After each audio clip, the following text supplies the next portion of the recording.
If you've ever sat across from a frustrated parent trying to explain why their daughter is not getting playing time when you're thinking, I've already talked to this player about this very issue, then this episode is for you because these conversations actually don't have to be a part of your season. In fact, they shouldn't be if you use your preseason parent meeting appropriately. You are not just coaching skills, you already know that. You're building a culture, and one of your best tools to communicate this to your parents is at this preseason parent meeting. So today I'm going to be breaking down the top 3 things that you need to cover in your preseason parent meeting, plus a really awesome connection activity that I do at every single one of my preseason parent meetings that helps my parents get bought into my mission and into my program, as well as how you can help your athletes be supported by their parents throughout the season. So stick around because I have done many parent meetings over the past 14 seasons being a head volleyball coach at the high school level and also at the club level.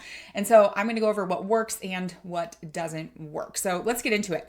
The first thing that you want to cover inside your parent meeting is your values and your mission. And I know this might sound like a snooze fest, but it's so important. You don't have to make it boring. This is the heartbeat of your program. Why you coach, why your program exists, why you do what you do. Don't be afraid to bring in some personal touch here. I always give a little bit of my background, not just like the stats, or the like, I played here, I did this, I did that, like the accolades, but more of like the heart of why do you coach? And for me, it's because I actually quit playing volleyball, when I was in high school and got an opportunity to play again in college, and kind of my story there that led to me really wanting to invest in coaching young athletes in the sport of volleyball. So you don't have to be long-winded about it, but parents want to know, what is the mission? What's the heart behind why you coach? What's your coaching philosophy? What's the vision and the mission of your program? There's a lot of resources out there that I use to help establish this if you haven't already. I love Bruce Brown's resources around how to develop the core covenants of your program. He has all these little like pamphlets that you can use. Those are great. JP Nurbin's culture system is also great. If you just aren't at a place where you've like developed some of that stuff, it's really good for you to distill it, like why you coach, what's the mission and the vision of your program, what are your values, like all of that is super important to cover right out the gate. Okay. And this changed for me a lot to be honest, when I became a parent and my kids started getting into sports, and I'm like, I want to know who is spending time with my kids, because you're going to be spending so much time with these parents' kids throughout this season, more time than they are for some of it. So they want to know you. They want to know if they can trust you. They want to make sure that you are organized, that you know your stuff. Like all of that is really important to cover. And again, you don't have to be super long-winded. I would spend 5 minutes max on this side, but it's really important that you have it. And the other piece of it is that parents also want to know, like, do you support them holistically, right? What I mean by that is in our program, mental training is a huge piece of what we do. So we dedicate 20 minutes a week to train the mental side of the game. And I talk about that right out the gate because it is so important to an athlete's physical capabilities, is what is going on in their mind. And also with such an emphasis on mental health right now, parents also want to know that you have their best interest in mind, their kids' best interest in mind, and that you're caring about them as a coach more than just what they can produce for you out on the court or the field. So highlighting those things and what you do to develop character, to develop the mental side of the game. And so a plug that we have in my parent meeting is always that we dedicate time every single week to training the mental side of the game. And honestly, parents love this. They love it because they're like, yes, finally, it's coming from someone, not just me. So we talk about how we help them bounce back faster from mistakes, to deal with the pressure of their sport, to how to help them through perfectionism, comparison. All of those things are so important, and parents want to hear, like, are you touching on those things? But here's what you're probably thinking. You're like, well, I don't know how to do any of that. So I can't say that I do any of that in my program. Like, I know how to coach my sport. I'm there because, I'm passionate about helping kids get better at their sport, but like all that other stuff, that's really tough for me. Okay. And that's actually fine. It's totally fine. You don't need to be a sports psychologist to teach some of these skills. You also don't need to have a bunch of time. Like I said, we dedicate 20 at max 30 minutes a week to doing these things, to training the mental side of the game. But I'll tell you right now, it makes a big difference. It makes a big difference for the parents buying into your mission and your vision. It's also makes a big difference just literally in how they show up in practice and in games when your athletes have the skills to bounce back faster, when they know how to deal with negative thoughts and shift their thinking, when they can handle pressure and not crumble in like game point situations when you need them to show up. So if you want a breakdown of the skills that I teach, then head to our free training. It's at coachbretraining.com. I break down the 3 skills that I teach every single week inside my program. I also talk about how I do that, and that is through Plug and Play Elite Mental Game for Teams. So it's literally a program for high school coaches who want to incorporate mental training into their programs in a really simple way. So it's literally plug and play. You play videos for your team that are between 5 and 15 minutes long. You lead a short discussion afterwards. They go off into practice or into a competition and they have those skills. So go to coachbretraining.com to find out about all of that. You also get a little discount on our Plug and Play program, so you can do that there. But you better bet that I'm talking about that in my parent meeting because that is a huge value add to my program, that my athletes are not just getting physical training from me, they're getting mental training. And like I said, you don't have to be a mental performance coach or a sports psychologist to do these things. Like, partner with other resources so that you can bring that into your program, and we make it really easy through Plug and Play. So that's number 1. Number 2, playing time philosophy. If you coach a sport that is a team sport, then playing time is going to be the thing that comes up. Be very clear on what the playing time philosophy is, because you're going to have parents who are wondering why their daughter is not playing if you haven't covered it. So cover like how to earn playing time, if playing time is equal or not. So I coach 3 teams in my varsity or in my program. So varsity, JV, and C team. And we say that C team is pretty close to equal unless there's like behavior things and like what does disqualify them from playing time. So behavior, we have academic policies that they have to meet in order to be eligible to play. So talk about all of those things. JV is going to be a little bit less, and talk about like, especially in the sport that I coach in volleyball, there's different positions that have different playing time associated with them. So if they're a defensive specialist, they're never going to play all of the minutes of a volleyball game because they can only play half of the rotations. And so a lot of parents actually surprisingly don't know this. And so they get frustrated when their daughter is like pulled out, and it's literally like, well, her position is only in the back row, so she can't play in the front row. And so making some of those things clear is also really important. But we also say like, JV is less playing time, less equal playing time, I would say. And varsity, I make it very clear. Like, we are a program that has won 4 consecutive state championships. We compete at a very high level. Playing time is not equal. We have roles for everybody. So talk about how you establish roles on your team. For us, we use something called the Player Impact Plan. And I have a video on that if you're curious on how I communicate roles. I include parents in that conversation as well. Like, we literally fill out something called a Player Impact Plan, what their role is, how much playing time is associated, what I expect out of that role. And then I share that document with the parents so that we're all on the same page.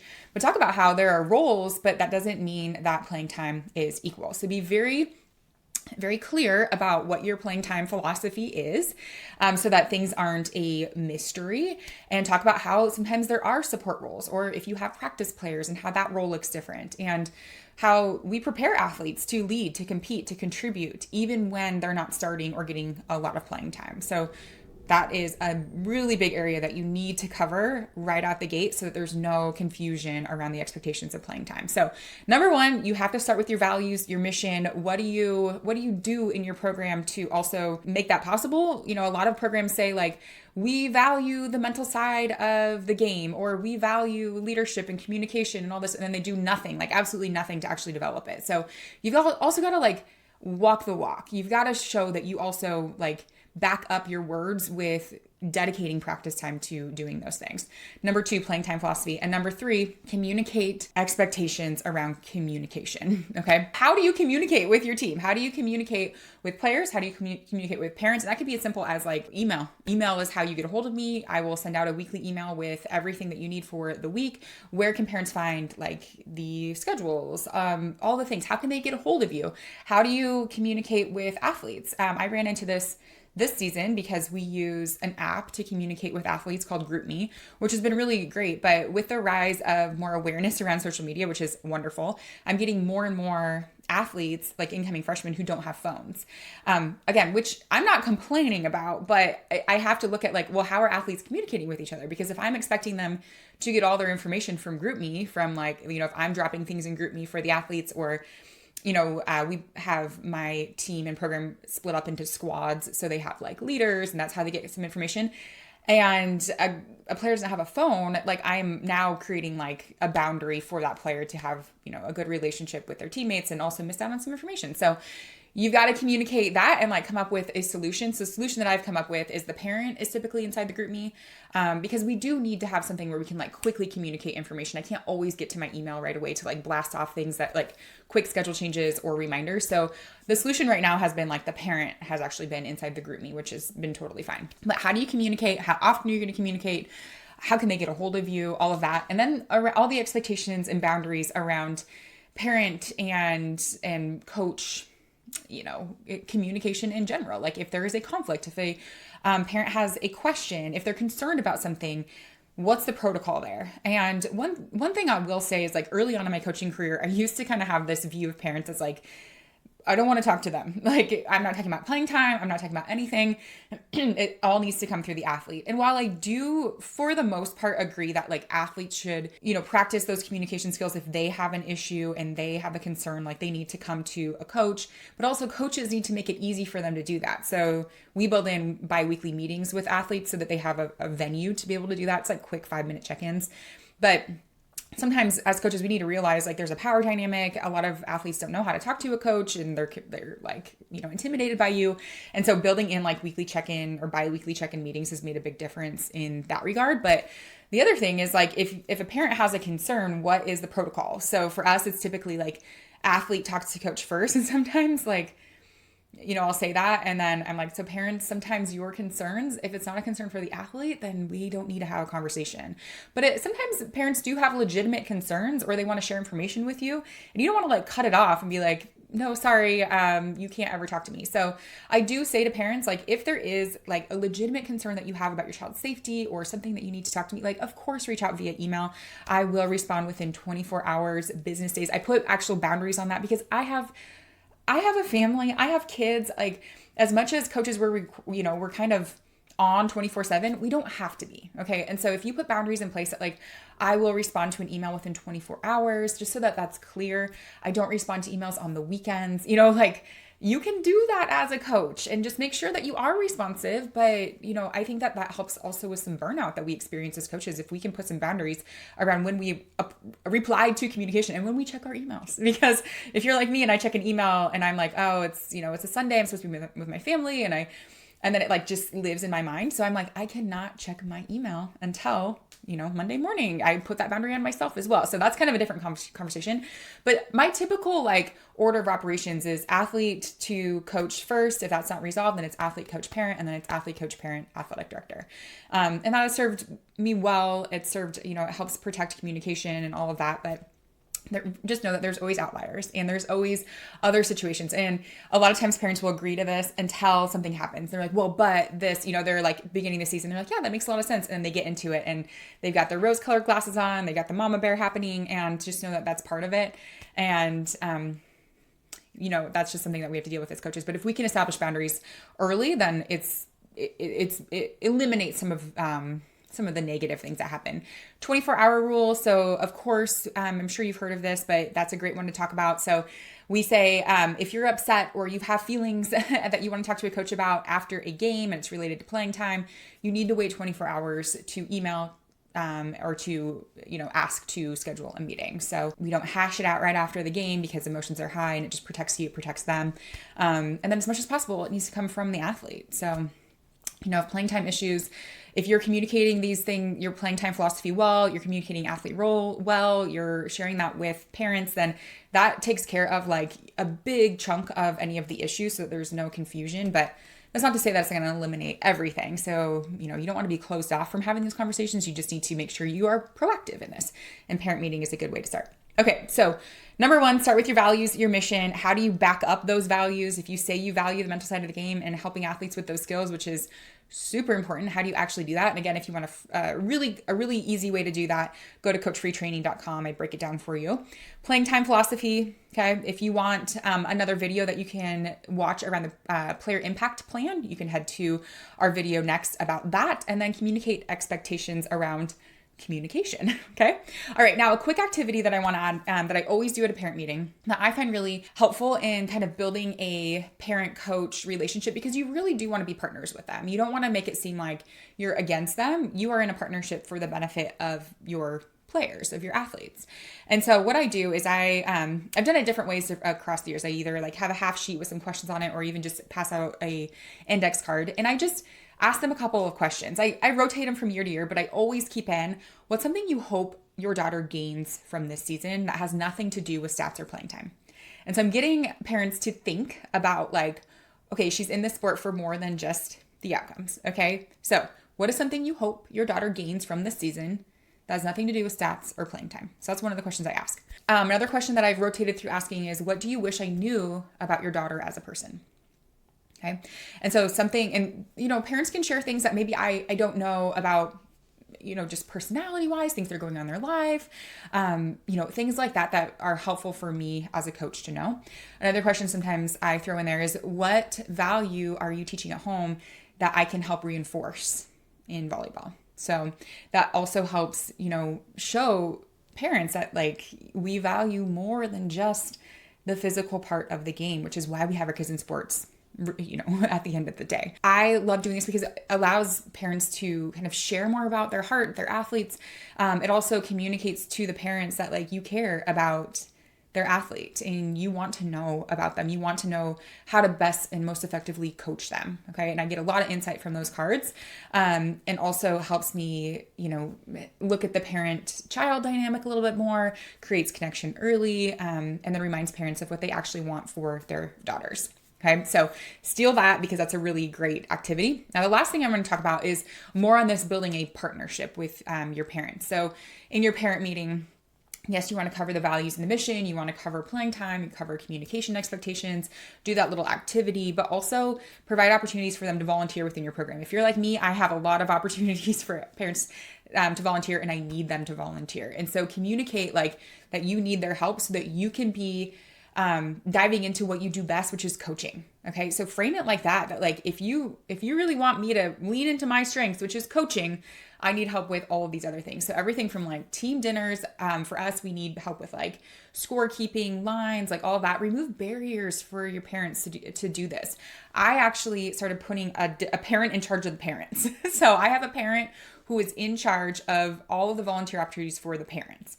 And so she has all the sign-up sheets. She does all of that. She coordinates everything. So you can identify maybe a parent early on, a parent volunteer, a parent who is like really involved and needs a job. This would be a good job for them to do. But she actually like coordinates all of the signups for all the things. And she talks about what is needed in each of those categories. So I have categories like team dinners, lines, scorekeeping. I need actually all parents to like sign up for 2 days to do that throughout the season. Let's see what else, like Dig Pink. We do like an event. We do a alumni night where we do some activities, senior night. And then I have a section on like team culture. So this is where I need help for like, little road trip scavenger hunt things, or like if we're doing a team bonding, I need some help coordinating that. And then you have like a database of parents who are ready and willing to help, but be clear about what the expectations for the volunteer opportunities are, because you've got working parents who are busy. And so they need to know like, what is the time commitment? Like, what am I actually agreeing to? So invite them in to do that. The other thing that, you might not think of, but what I always cover in the meeting is that like the best seasons happen when we have parents, athlete, and coach all on the same page, all working together. And a lot of times, that doesn't happen for one reason or the other. But when we partner well, coaches, parents, we give their daughter the best chance to grow into a confident competitor who is thriving in their sport. And what I mean by this is that sometimes parents can kind of go out of their role, go out of their lane, which is parenting, which is, just reminding them that like your job, your role is to support. We say there's 4 main roles in your athlete sport. There's the coach, the ref, the parent, and the athlete. And your role is chosen for you. You are the parent. And talk about all the other roles and what's expected there, but your main role is the parent, and your job is to support through your words, through like volunteering, through being the encourager. Like, you're not the coach, you're not the athlete, this is their experience. And so I actually spend a little bit of time talking to the parents about what it looks like to support your athlete and what it looks like to not support your athlete. And so when I say not support your athlete, a big one is like bad mouthing the coaches or other players if they're unhappy with decisions, I explicitly tell parents like that is one of the number one ways that you can tear down and create drama on our team is you talking to your daughter about how you don't agree with coaching decisions or, bad mouthing other teammates. And I'm saying it's not that you don't have to have an opinion about those things, but do not badmouth those people in front of your daughter. Now, if you have a legitimate concern and you're working through something, then I refer back to what the communication expectations are. But I am very clear that like you cause team drama when you do that. And you also drive a wedge between me and your daughter, because now if you're bad mouthing me or you're saying you don't agree with my decisions, now you're putting your daughter in a really tough situation, because now she has to choose, like, do I agree with my mom or do I agree with my coach? Like now I've got to choose. Okay.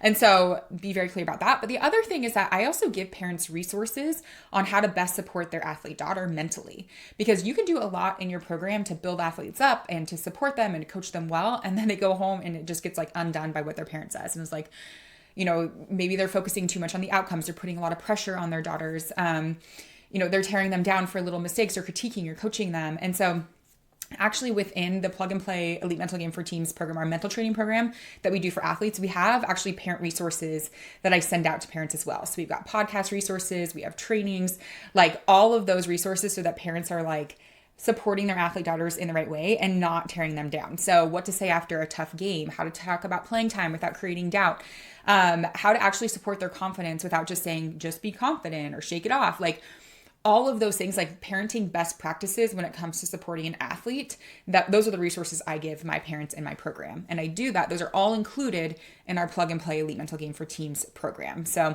to find more about that, go to coachbretraining.com. I lay it all out. I talk about the skills that your athletes need. And I also talk about how you can give resources to your parents so that they know how to support their athletes throughout the season. And it makes a big difference. I'll tell you right now.